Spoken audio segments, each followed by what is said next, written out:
नमस्कार दोस्तों, pro trading art में आपका स्वागत है। अभी हम लोग देखने वाले हैं एग्जीक्यूशन मॉडल का पार्ट 2।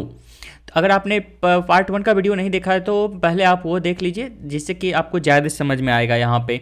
तो चलिए स्टार्ट करते हैं। सबसे पहला पॉइंट क्या है? When a point script is loaded on a chart it executes once on each historical bar using the available open high low close volume values for each bar. कहने का मतलब है कि अगर आपका पॉइंट स्क्रिप्ट लोड हो जाता है चार्ट के ऊपर, तो ये क्या करेगा? और चार्ट पे लोड कब होता है? तो मैं पिछले वीडियो में बता दिया था कि आपके पास क्या है, ट्रिगरिंग पॉइंट है जो चार्ट को रन करने में हेल्प करता है। जब चार्ट वो लोड हो रहा है तो वहाँ पे क्या होगा? वंस ऑन ईच हिस्टोरिकल बार, यानी जितने हिस्टोरिकल बार हैं सभी पे वो एक बार एग्जीक्यूट होगा। ठीक है ना? तो यहाँ पे आपका हिस्टोरिकल बार किस तरह से होता है? तो सपोज आपको के मान लो स्क्रीन के ऊपर इतने सारे ढेर सारे बार दिख रहे हैं, तो इसमें से ये सभी के सभी क्या हिस्टोरिकल बार हैं। एक्सपेक्ट लास्ट वन, इसको बताता हूँ अभी क्या है। देखो, once the script execution reach the right most bar in the data set, यानी जितने भी डाटा सेट हैं, यानी जितने भी कैंडल हैं आपके स्क्रीन के ऊपर, वो एग्जीक्यूट होते होते राइट मोस्ट बार के ऊपर पहुँच जाता है, यानी लास्ट बार के पास पहुँच जाता है। तब क्या होता है कि if trading is currently active, यानी उस टाइम आपका ट्रेडिंग एक्टिव है on the chart symbol, then point indicators, ये आप ध्यान रखना, point indicator will execute once every time an update occurs, यानी आपका कोई भी अपडेट अकर्स होगा, यानी अपडेट किस में होगा? तो प्राइस में चेंजिंग होंगे या फिर वॉल्यूम में चेंजेस होंगे। ठीक है ना? इस दोनों में से अगर किसी में भी चेंज होते हैं कोई भी डाटा, तो आपका ये लास्ट बार पे फिर से ये एग्जीक्यूट होगा आपका कोड। लेकिन उससे पहले क्या हो रहा था? सभी पे एक बार ही एग्जीक्यूट होता है, जितने भी हिस्टोरिकल कैंडल हैं सब पे एक बार ही एग्जीक्यूट हुआ है आपका कोड। लेकिन लास्ट पे क्या होगा? जितने बार आपका प्राइस चेंज होंगे या फिर वॉल्यूम चेंज होंगे उतने बार वो एग्जीक्यूट होगा। इसको मैं आपको एक सेकेंड रुक जाओ, रियल टाइम पे दिखाता हूँ इस तरह से ये चल रहा है। देखो, सपोज मैं यहाँ पे 1 मिनट पे लगा रखा हूँ, यहाँ पे ये इस सब सपोज पहले 4 आवर्स पे कर देते हैं। ठीक है ना? यहाँ पे रन हो गया और फिर से 1 मिनट पे कर देता हूँ। अब देखो आप यहाँ पे अगर एग्जीक्यूट किस तरह से हुआ होगा, जैसे ये लोड है आपका, तो हर पे एक बार रन होते हुए आया। लेकिन जब लास्ट कैंडल पे आया है यहाँ पे, तो जितनी बार चेंजिंग हुए ना उतनी बार ही आपका एग्जीक्यूट होगा। देखना आप यहाँ पे वॉल्यूम कुछ भी चेंज होता है, प्राइस चेंज होता है, तो आपका इंडिकेटर का जो भी वैल्यू होगा ना वो चेंज होते रहेगा। ठीक है ना? चेंज तो हो जा भाई। हाँ देखिए, है ना? यहाँ पे मूवमेंट देखो आप लास्ट कैंडल पे, तो जितने भी लास्ट कैंडल है वो आपका रियल टाइम बार कहलाता है। उससे पहले सबके सब क्या है? हिस्टोरिकल बार हैं। तो लास्ट कैंडल पे हमेशा वो अपडेट होते रहेगा, कुछ भी चेंज होगा वो अपडेट हो जाएगा। ठीक है ना? तो चलिए इसे अब वापस समझते हैं। तो यहाँ पे अगर आप देखोगे तो क्या था हमारा कि पॉइंट इंडिकेटर जो है ना वो will execute once every time execute होता है हमारा इंडिकेटर। कब? जब प्राइस में कोई चेंज होते हैं या फिर वॉल्यूम में कुछ भी चेंज होता है। उसके बाद देखो आप, point strategy will by default only execute when the right most bar close, जबकि स्ट्रेटजी के साथ ऐसा नहीं होता है। लेकिन पॉइंट इंडिकेटर जैसे हर समय अपडेट होता था लास्ट कैंडल पे जब भी चेंजिंग हुए, लेकिन स्ट्रेटजी कब एग्जीक्यूट करता है? जब राइट मोस्ट बार क्लोज होता है, यानी कि लास्ट बार जो हमारा लास्ट कैंडल है ना वो जब क्लोज होगा तभी हमारा स्ट्रेटजी रन होगा। ठीक है ना? बट दे कैन ऑल्सो भी configured to execute on every update like indicator too, यानी जैसे इंडिकेटर सभी टाइम एवरी टिक पे अपडेट होते हैं ना, उस तरह से आप स्ट्रेटजी को भी बना सकते हो। इसमें कल्क ऑन एवरी टिक इस तरह से आपका वहाँ पे पैरामीटर है, उसमें अगर आप ट्रू वैल्यू फार्स कर दोगे तो आपका एवरी टाइम वो रन होगा। बाय डिफ़ॉल्ट कहने का मतलब ही वही होता है। बाय डिफ़ॉल्ट कहने का एक्चुअल मतलब क्या होता है?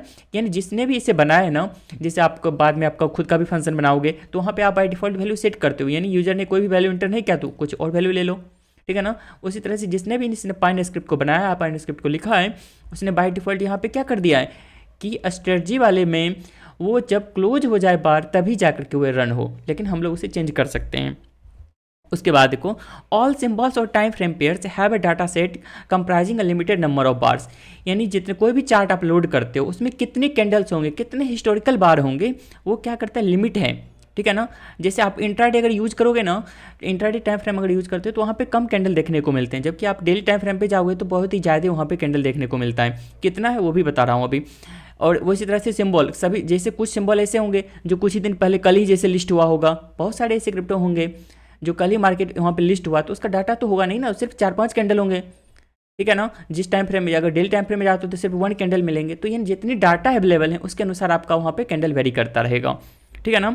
उसके बाद देखो, when you scroll a chart to the left to see the data sets earlier bars the corresponding bars are loaded on the chart, यानी अगर आप चार्ट को स्क्रॉल करते हुए लेफ्ट साइड बढ़ते जाते हो तो आपका न्यू डाटा वो लोड होती जाता है जितना अवेलेबल है, ठीक है ना। द लोडिंग प्रोसेस स्टॉप्स, यानी वो लोड हो रहा है ना, वो स्टॉप हो जाता है कब? When there are no more bars और दैट पार्टिकुलर सिंबल और टाइम फ्रेम पेयर्स और the maximum number of bars your account type permits has been loaded. यानी जितना आपको परमिशन मिला हुआ है ना, उतना अगर डाटा वहाँ पे लोड हो गया, उतना कैंडल आपका लोड हो गया, तो वो लोड होना बंद हो जाएगा, उसके बाद वो लोड नहीं होगा, ठीक है। तो कब तक लोड होता रहेगा वो डिपेंड करता है आपका सिंबल कौन सा है, ठीक है ना, कौन सा टाइम फ्रेम यूज कर रहे हो, या फिर आपके अकाउंट में कितने डाटा का परमिशन मिला हुआ है। अब कितना मिलता है एक्चुअल में वो चीज़ आप देख लो कि the upper limit for the total number of historical bar is about 10,000 for pro और प्रो प्लस यूजर। अगर आपका अकाउंट प्रो या प्रो प्लस है तो आपको 10,000 कैंडल मिल सकता है, यानी इतने कैंडल तक आप बैक टेस्टिंग कर सकते हो, ये बात भी आपको यहाँ पे ध्यान रखना है, ठीक है ना। And about 20,000 for premium user, अगर प्रीमियम यूजर हो तो आप 20,000 कैंडल मिल सकता है, यानी हिस्टोरिकल बार।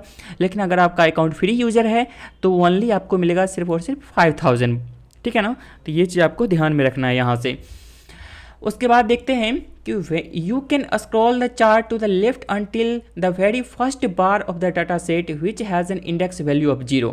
ये कब तक आप स्क्रॉल कर सकते हो? जब तक यानी फर्स्ट बार तक नहीं पहुंच जाते हो, जितना आपके पास अवेलेबल है उसमें से जो फर्स्ट होगा ना उसका इंडेक्स वैल्यू कितना होता है? 0 होता है, जिसको हम लोग बार इंडेक्स की मदद से फेच करते हैं। बिल्ट इन कीवर्ड है, बिल्ट इन वेरिएबल भी बोलो आप उसे, ठीक है ना। उसकी मदद से आपका फर्स्ट इंडेक्स पे पहुंच जाता है जिसका इंडेक्स वैल्यू कितना होता है? 0, यानी फर्स्ट कैंडल आपका वो कहलाएगा। When the script first runs on a chart, all bar in a data set are historical bar। यानी जब आपका स्क्रिप्ट रन होता है तो जितने भी बार हैं सबका सब हिस्टोरिकल बार कहलाता है, except the right most one if और ट्रेडिंग सेशन इज एक्टिव। अगर ट्रेडिंग सेशन एक्टिव है तो राइट मोस्ट बार को छोड़ करके जितने भी अवेलेबल है कैंडल वो सब के सब क्या होंगे? हिस्टोरिकल बार होंगे, ठीक है ना। जबकि लास्ट वाला क्या कहलाएगा? तो when trading session is active, when trading is active on the right most bar it is called the real time bar. उसको हम लोग क्या बोलते हैं? रियल टाइम बार बोलते हैं। जैसे 1 2 3 4 5 इस तरह से हम एग्जाम्पल ले रहा हूँ, यहाँ पे कुछ और भी पॉइंट हैं। देखो 4 जैसे यहाँ से 4th नंबर तक ये क्या कहलाएगा? हिस्टोरिकल बार कहलाएगा। और ये क्यों नहीं कहलाएगा? क्योंकि ये रियल टाइम बार है, कि अभी हमारा मार्केट सेशन ओपन है, ठीक है ना, इसलिए ये रियल टाइम बार, ये हो गया हिस्टोरिकल बार। अब देखो पॉइंट यहाँ पे, the real time bar updates when a price और वॉल्यूम चेंज इज डिटेक्टेड। अभी हमने देखा था वहाँ पे, ठीक है ना। इसमें लास्ट बार में ये अपडेट कब होगा? जब आपका कोई भी प्राइस में चेंजिंग होंगे या फिर वॉल्यूम में चेंज होंगे। उसके बाद देखिए when the real time bar close it becomes an elapsed real time bar. अगर ये बार क्लोज हो जाता है कभी ना कभी तो टाइम, अगर सपोज 1 मिनट का यूज करते हैं तो 1 मिनट का खत्म होगा, फिर से दूसरा यहाँ पे स्टार्ट हो जाएगा। तो क्या इसे आप हिस्टोरिकल बार बोलोगे? नहीं, ऐसा नहीं है। आपका हिस्टोरिकल बार यहीं तक है जब फर्स्ट टाइम आपने चार्ट पे लोड किया था कोई भी इंडिकेटर या फिर कुछ भी चेंज किया था, यानी जितने भी ट्रिगर पॉइंट थे ना चार्ट लोड होने के लिए, इंडिकेटर लोड होने के लिए, हमारा स्क्रिप्ट रन करने के लिए, ठीक है ना, उसके वो ट्रिगर होने के बाद फॉर लास्ट कैंडल जो है वहाँ तक का आपका जो कहलाएगा हिस्टोरिकल बार कहलाएगा। उसके बाद ये आपका रियल टाइम बार हो गया। लेकिन जैसे ही ये क्लोज हो गया तो अब ये सभी, ये सपोज ये भी क्लोज हो गया, फिर से न्यू बन गया, फिर से क्लोज हो गया, फिर से न्यू बन गया, ये सभी है ना आपका ये इलेप्स्ड रियल टाइम बार कहलाता है। ये हिस्टोरिकल बार में नहीं आता। हिस्टोरिकल बार में कब कहलाएगा? फिर से आपने टाइम फ्रेम चेंज कर दिया या कोई भी ट्रिगर पॉइंट आप ट्रिगर कर दिए हो, ठीक है ना, तो उसके बाद ये सब के सब फिर से आपका क्या कहलाएगा? हिस्टोरिकल बार में आ जाएगा लास्ट छोड़ करके, ठीक है ना। तो ये था हमारा इस एग्जीक्यूशन मॉडल का सेकंड पार्ट। इसके बाद भी 2 पार्ट लगभग और आ सकते हैं। तो आई होप आपको इसमें कुछ ना कुछ नॉलेजेबल जानकारी मिला है। अगर ऐसा है तो आप वीडियो को लाइक करिए, और पूरा सीरीज आने वाला है नो डाउट। आप चैनल को सब्सक्राइब करके रखिए, आपको पूरा एडवांस लेवल तक ले जाना है। तो थैंक्स फॉर वॉचिंग।